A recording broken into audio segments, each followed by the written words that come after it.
Hi, welcome. I'm trying to learn Biographyology, today St. Anne, and after we've done that, we're going to do a leg injury prevention training. And if you participate in the leg injury prevention training, then it's very obvious. This is part 6 or something. We come back. Now we already did our final presentation basically to St. Anne, where I told all about St. Anne, also what she's the patronage of and the feast day and so on. But now we're just back and we want to do one singular video just about her life story. Now in short, July 26th, the feast day, and the patronage of housewives, childless couples, pregnancy, women in labor, grandparents, cabinet makers, and Canada. And she's the mother of a Virgin Mary.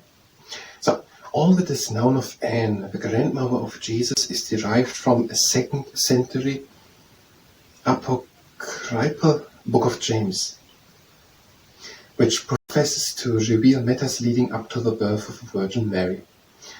Okay, book of James, there's told about her. And there is now told, according to this account, Anne was married to Joachim, a member of a respectable priestly class of Levites. Their relationship was in every way virtuous and happy, except that they remained childless. Okay, Anne was married to Joachim, a member of a respectable priestly class of Levites. Who was a member of a respectable priestly class of Levites. Maybe we're going to say. Their relationship was in every way virtuous and happy. So they had a happy and virtuous marriage or relationship. But they were childless. Bearing in mind that the principal purpose of Jewish marriage in ancient Palestine was to bear children, and that not to do so implied divine displeasure, there was considerable social stigma attached to their barrenness, which lasted 20 years. And they were childless. And during this period of 20 years, it was seen as if they had the divine displeasure, because they could not have children. Because the state of having no children was seen as having divine pleasure. Because there was a big social stigma around having no children, and because that was implying divine displeasure.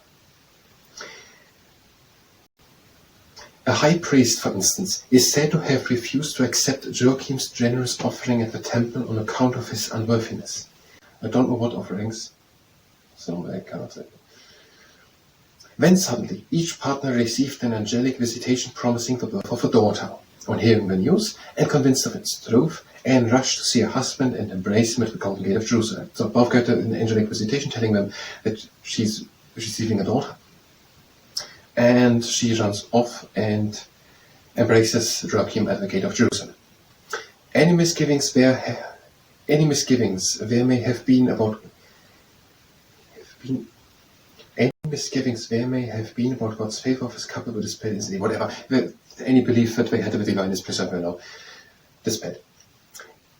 They vowed to give the expected child to God, and accordingly handed over their precious daughter to the temple priest when she was 3 years old, never to see her again. And they were thankful for receiving the daughter, and were promised to give her what they did when she was 3 years old, she to the temple priests, knowing that they would never see her again. The tradition of Anne's virtuousness grew to a level consistent with her daughter's immaculate conception, the doctrine that Mary was born without a taint of original sin. As the 7th century Bishop St. John the Damascene said of Anne and Joachim, by the chaste and holy life you led together, you have fashioned a jewel of virginity. As well perhaps their 20-year-long years of waiting was but a preparation for giving birth to a daughter nobler than the angels whose queen she now is. We could say that, but I think now during the planning that it is a bit strange to end with it. But we could say it, and then we would say it, but when we do this, the other thing which I have done,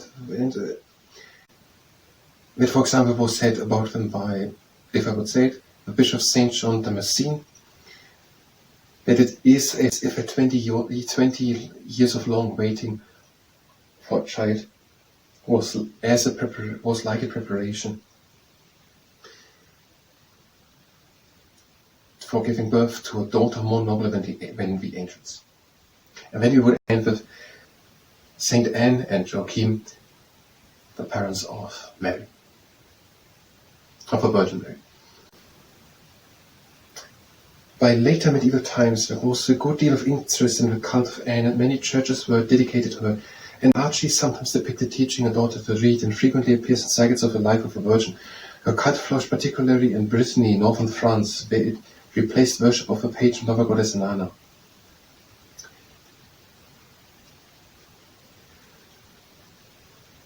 We could say that in this case, that there are many churches dedicated to her around the world. Okay. Book of James, when Anne and Joachim married happy but not childrenless, so the stigma around that. Then suddenly the news embracing at the Golden Gate. And then Saint John Damascene, saying that it is as if a 20-year long preparation versus preparation for giving birth to a daughter monopoly with the angels. There are many churches dedicated to her, and Saint Anne, the mother of the Virgin Mary. So I have a Saint camera, which you can start now.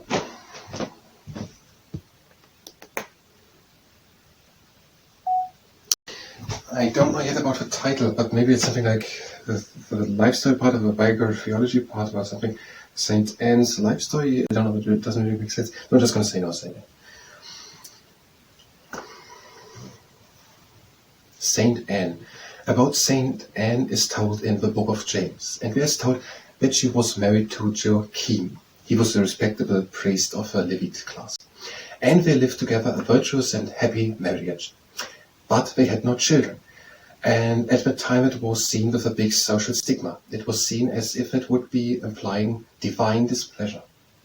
But then suddenly both got an angelic vision telling them that she was receiving a daughter.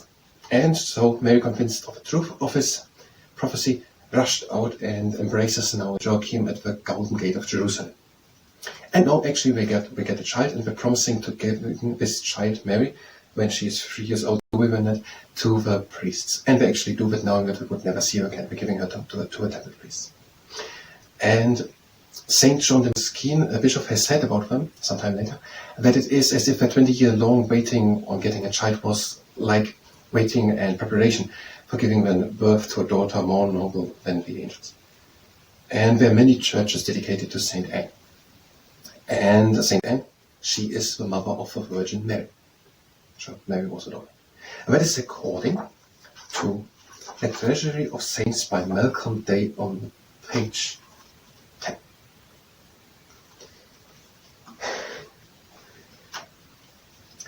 Okay, I'm going to stop the camera.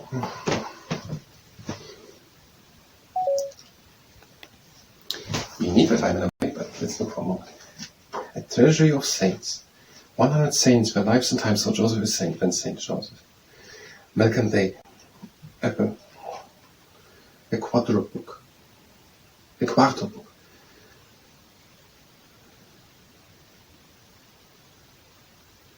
Senior Project Editor Tracy Lee Davis. Editor Elizabeth Healy.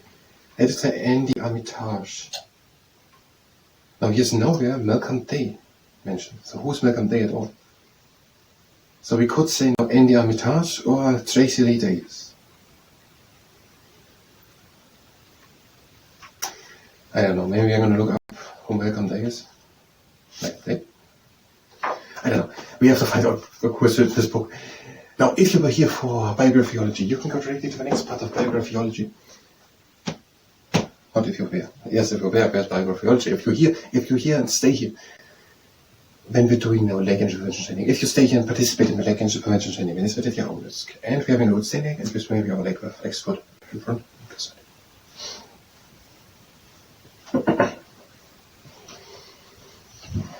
And we have a leg. Swing it front to side.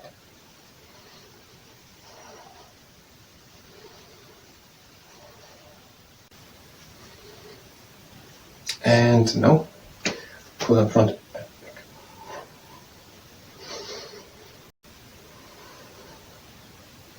And the other foot front.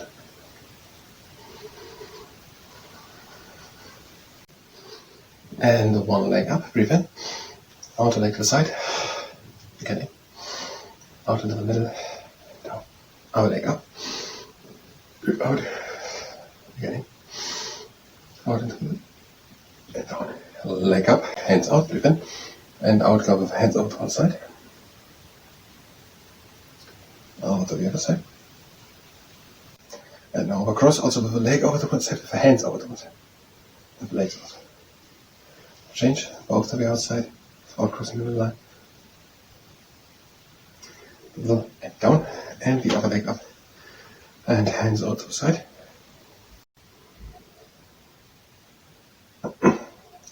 Over to the other side. And both are crossing over the middle line to the outside. And both to the outside. To the middle and down. And now one leg up and press with a knee up and to the side.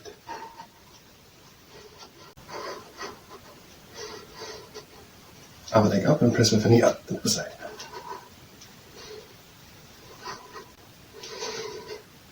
And now have a good standing leg. This exercise can go a bit onto the knee. We just go to the side. Now turn to the side where the standing leg is. Go down into the knee. Turn over to the outside. Go. And again. On one leg. Over to the leg. Down. Over to the other side. And good standing leg. Other leg now. Turn over to the land. Leg. Go down. To the outside. Come. And again. Up. And over to the leg. Go down. And over. And now the clockwise can go also onto the knee. So, in front. Side. Completely to the side to 3 o'clock. And the other directions. And over to 7.5. There, to 9. And here in front to 10.5 and 9. And over the other leg. From to 12 to 10.5 and to 9. 7.5 and 6. And now 4.5 and 3. And here 1.5 and 3 again. Now with pipette, one heel to the ground and lift the heel off the ground, place it again on the ground. Whole movement comes off the hips.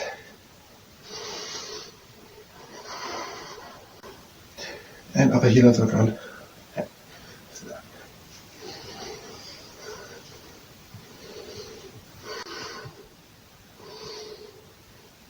And now, stamp knee up and down and up and down. We have one exercise more. Now, one hand on tummy, one lower leg, and now lift the leg up in a straight line. If the quad muscles cramp, then bring the foot up and bring the leg up and point the foot down. So, the leg up. Flex foot and try to bring the leg higher. Control with the hands with your down foot back.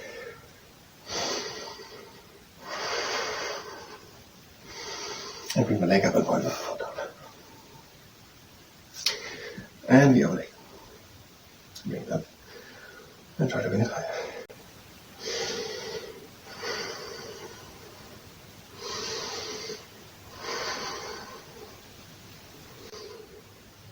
And now to the horse. One leg in and out, back in, out, out, other leg.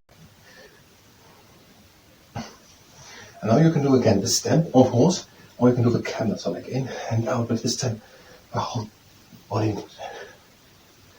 Try not to fall down.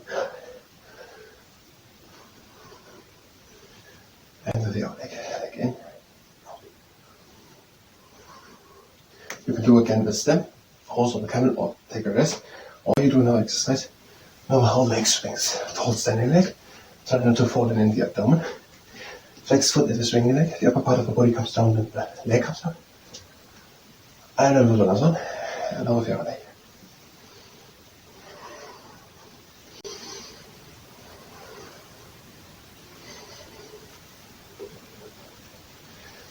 And the last two. And now we're trying to get our legs to the sides, we're breathing in and down.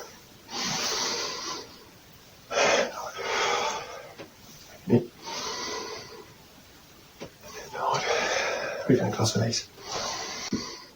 And breathe again out. Let, pause there. leg injury prevention training. I thank you very much and until next time.